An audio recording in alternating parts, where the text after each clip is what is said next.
what's up? This is Joel here at the Chicago Music Exchange, and you just heard the Fano PX6 going through the Electro-Harmonix Micro POG into a cranked Two Rock EXO 15, little 15-watt all-tube head through an Emperor open-back 112 cabinet. So the Fano PX6, kind of like a Firebird special almost. Clearly, body shape is inspired by the Gibson Firebird, but then it has some appointments that are very much atypical to that body style. Two Fralin P90s, Tone Pros bridge, Tone Pros tuners, maple neck, maple board, which is very unique, and it's a bolt-on. So again, it's kind of a combination of a couple very disparate designs. As far as the neck itself, it's like a late 50s C profile neck, a little bit chunkier. Definitely reminds me a little bit more on the Fender side than the Gibson. Maple board, obviously, too. The body itself is swamp ash. Again, something you find typically in Fenders, but this is, again, like a Gibson-style body.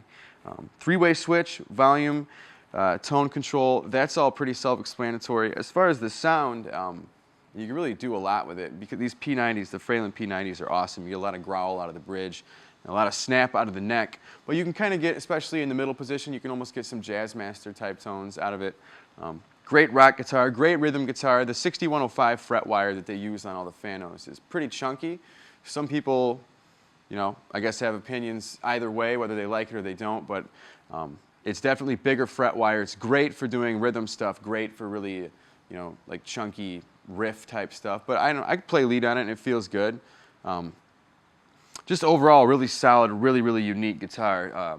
Awesome relic job, which you got to kind of get up close to see, but kind of a medium relic with some cool checking in the finish and some aging of the hardware. Nothing too over the top. Really cool checking on the fretboard. Actually, it's, you know, if you can get it up close to see that, it's really awesome. But other than that, just a great guitar. It's pink. It's awesome. I feel like you should either be a hot chick or like a man's man.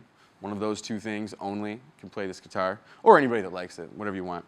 But it's awesome. The color's sweet. And on this same model, you can get a ton of different types of options too. This is just one way to get it done. You can get actually the Lollar Firebird style mini humbuckers put in. You can get a Bigsby. You can get a bound rosewood board with inlays. You can get Brazilian rosewood. You can get an actual Carina body. So a lot of different options for this body style, but in general, really cool, typical Fano, high quality, awesome stuff. All right, so the first thing you heard was the guitar bridge pickup through the Micro POG with the sub-octave setting going into the cranked Two Rock, so all the overdrive was coming out of the Two Rock itself. Then I'm going to do some clean stuff that you'll hear, and it's going to be neck pickup. First I'm going to do clean just through the amp, and then with the Micro POG with the higher octave setting up, and then the sub-octave dropped out, so you get almost like a 12-string type sound.